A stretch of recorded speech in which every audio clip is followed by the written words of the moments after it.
আসসালামু আলাইকুম এভরিওয়ান, কেমন আছেন? আশা করি ভালো আছেন। আলহামদুলিল্লাহ আমিও ভালো আছি। আজ একটা ভিন্ন ধরনের রেসিপি তৈরি করব। কাঁচকলা দিয়ে তরকারি খাওয়া যায়, ভর্তা খাওয়া যায়, ভাজি খাওয়া যায়। আমি আজকে ওইটা দিয়ে বড়া বানাবো, কাঁচকলার বড়া বানাবো সিদ্ধ করে। রেসিপিটা কিভাবে বানাবো আপনাদের সাথে শেয়ার করতেছি।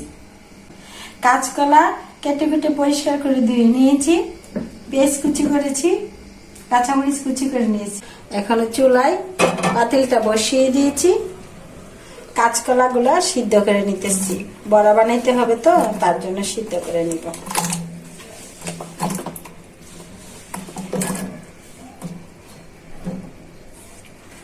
এখন ভালো করে সিদ্ধ হয়ে যায়। যে দেখুন বোনেরা, কলাটা সুন্দর মতো সিদ্ধ হয়েছে, কষটা উঠে দেখেন কত সুন্দর পরিষ্কার সাদা হয়েছে। এখন এগুলো ছেঁকে বেটে নিব। কাঁচকলা গুলো সিদ্ধ করে ছেঁকে নিয়েছি, এখন বেটে নিব বড়া গুলা বানানোর জন্য। আর কাঁচকলা তো অনেক উপকার, এগুলো তো তরকারি খাওয়া যায়, ভর্তা খাওয়া যায়, ভাজি খাওয়া যায়। তারপর আমি আজকে বানাবো বড়া। আর কাঁচকলাটা অনেক উপকারী একটা তরকারি। এটা সব রকম ভাবে যে কোনো ধরনের লোকেরাই খেতে, ছোট বড় যে কোনো ধরনের লোকেরাই এগুলা। কাঁচকলা কোনো বাধা নাই যে খাইতে পারবে না, খাইতে পারবে না, সবার জন্য উপকার।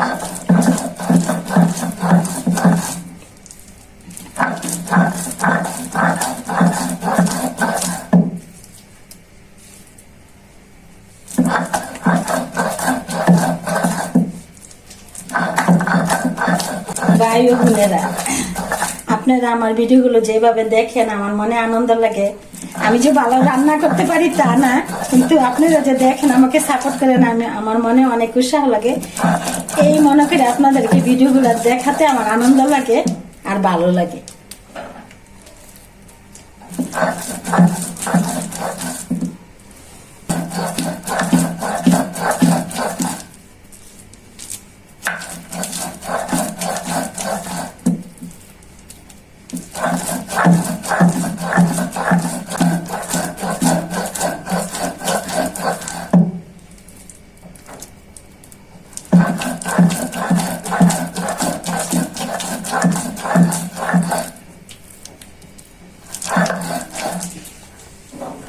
এই যে বোনেরা দেখুন কি সুন্দর করে মিহি করে বেটে নিয়েছি।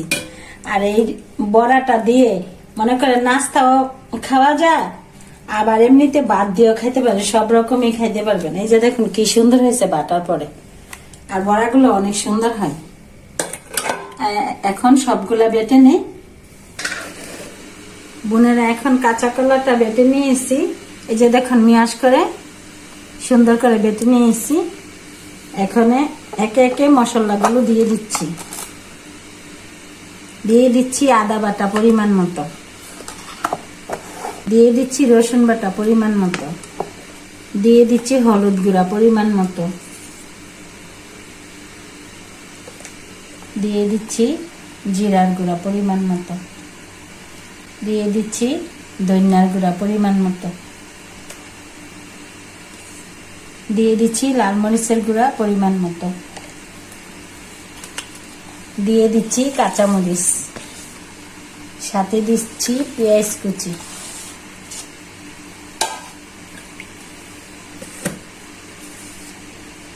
স্বাদ মতো লবণ, আর মিক্স মশলা দিয়ে দিচ্ছি। আজকে বড়াতে ধনিয়া পাতা বাসায় নেই, তার জন্য আর আনতেও যায় না, দিয়েও নাই। বড়াটা মশমশা হওয়ার জন্য চাউলের গুঁড়া দিয়ে দিচ্ছি। আপনাদের যদি চাউলের গুঁড়া না থাকে, কর্নফ্লাওয়ার থাকলে কর্নফ্লাওয়ার দিতে পারবে। এটা মুসমুসে হওয়ার জন্য এটা দিতেছি। এটা আমি ঘরোয়া ভাবে বানাচ্ছি তো, ঘরে যে উপকরণগুলো আছে সবগুলা দিয়ে বানাচ্ছি। আপনারা কর্নফ্লাওয়ার দিয়েও বানাতে পারবেন, মুসমুসে হবে। আমার ঘরোয়া ভাবে রান্না, তার জন্য ঘরে যেটা ছিল সবটাই দিয়ে দিচ্ছি।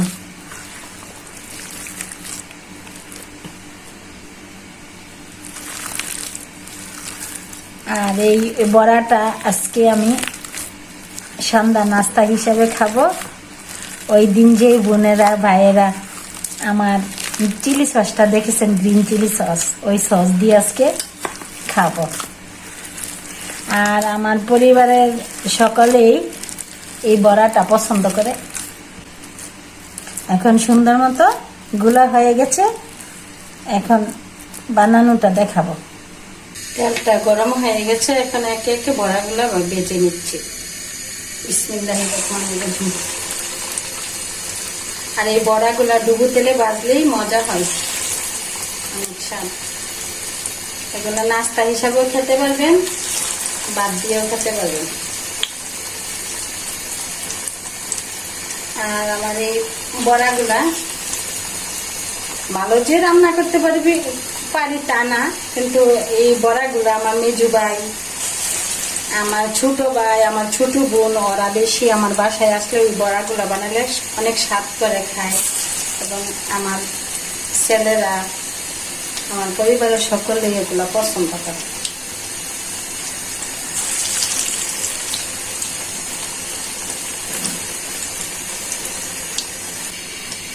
বোনের এক পিঠ হয়ে গেছে, এখন উল্টে দেই।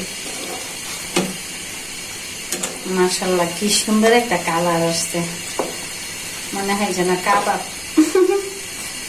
কালারটা সেই হয়েছে মাশাআল্লাহ বোনেরা।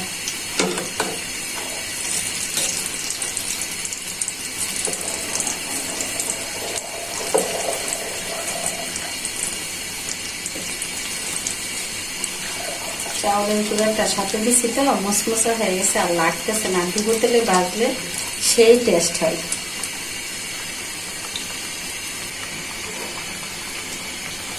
বড়াগুলো হয়ে গেছে,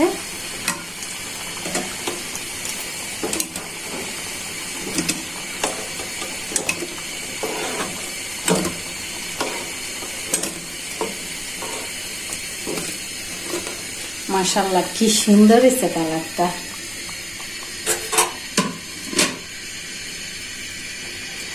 একে একে সবগুলা বড়া ভেজে নিই।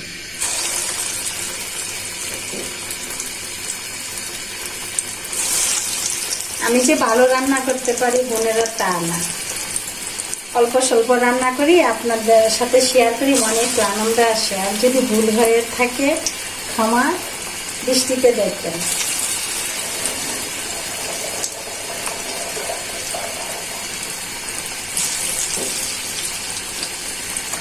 সবগুলা বড়া হয়ে গেলে আপনাদেরকে পরিবেশন করে দেখাবো।